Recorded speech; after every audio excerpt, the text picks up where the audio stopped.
Assalamualaikum warahmatullahi wabarakatuh. Alhamdulillahirabbil alamin. Wassalatu wassalamu ala asrofil anbiya'i wal mursalin wa ala alihi wa ashabihi ajmain, amma ba'du.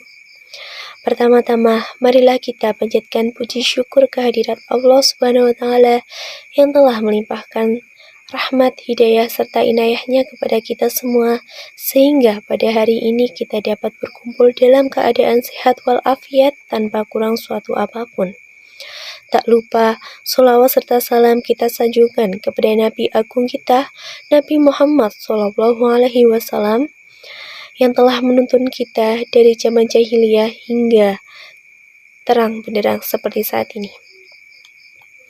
Hadirin yang berbahagia, pada kesempatan kali ini, saya akan menjelaskan mengenai tokoh pimpinan Aisyah yang bernama Siti Walidah atau sering disebut dengan Nyai Ahmad Dahlan.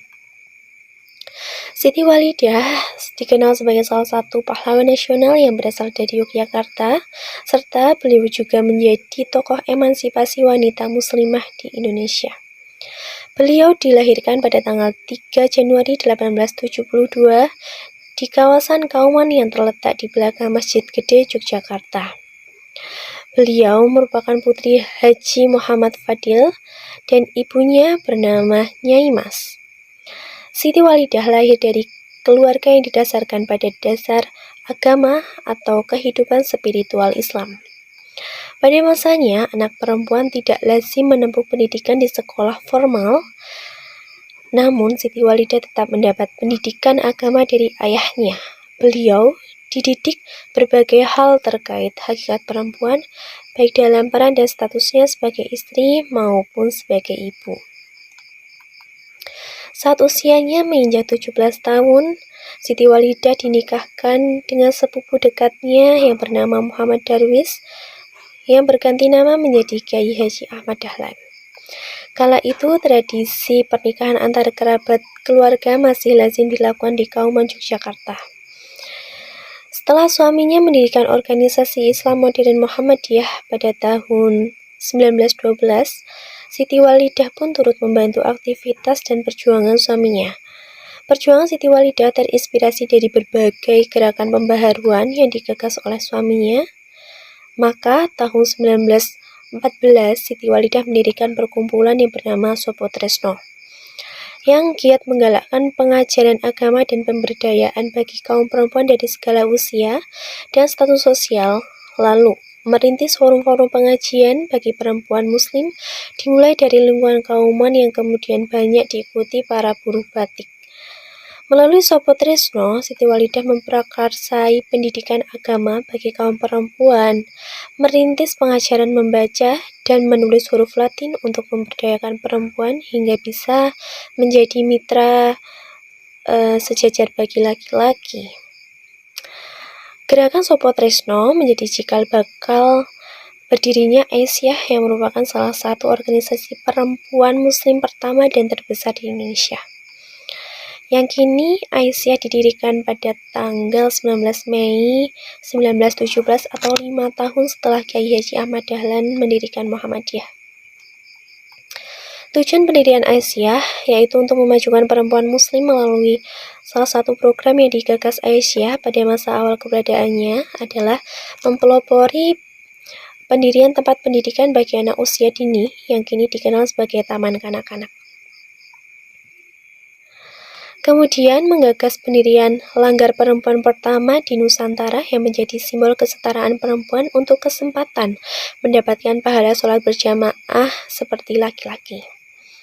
Perjuangan Siti Walidah untuk mengajukan hakikat dan martabat perempuannya pada tahun 1920-an telah mendapat apresiasi yang sangat luas. Tak hanya dari lingkungan keluarga Muhammadiyah dan Aisyah, tetapi juga dari sejumlah kalangan yang berada di luar organisasi keagamaan.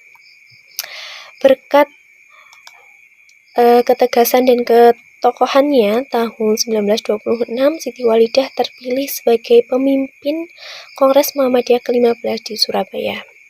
Siti Walidah menjadi perempuan pertama di Indonesia yang memimpin acara konferensi dengan banyak peserta yang mendapat liputan luas dari sejumlah media seperti Pawarta Arta Surabaya dan Koran Sinpo. Semangat Siti Walidah untuk berdakwah dan berjuang memberdayakan perempuan tak pernah surut. Kurang dari setahun setelah kemerdekaan Indonesia pada tanggal 31 Mei 1946, Siti Walidah meninggal dunia. Jenazah Siti Walidah, tokoh perempuan yang tak kenal lelah berjuang dan menginspirasi banyak orang ini, dimakamkan tak jauh dari rumahnya di Kauman Yogyakarta. Karena jejak jasa dan ketokohannya yang tak terbantahkan, pada tahun 1971, kemudian Siti Walidah ditetapkan sebagai pahlawan nasional oleh pemerintahan Indonesia. Hadirin yang berbahagia, hikmah yang dapat diambil dari kisah Siti Walidah tersebut yaitu bagi kader-kader Aisyah harus memiliki jiwa semangat yang tinggi dalam memperjuangkan dakwah Islam yang membangun bangsa ini.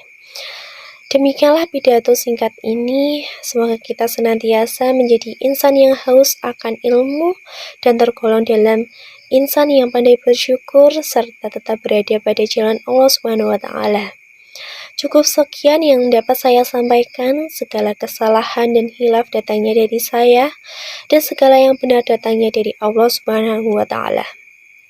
Nun wal kolami wa mayasturun. Wabillahi taufiq wal hidayah. Wassalamualaikum warahmatullahi wabarakatuh.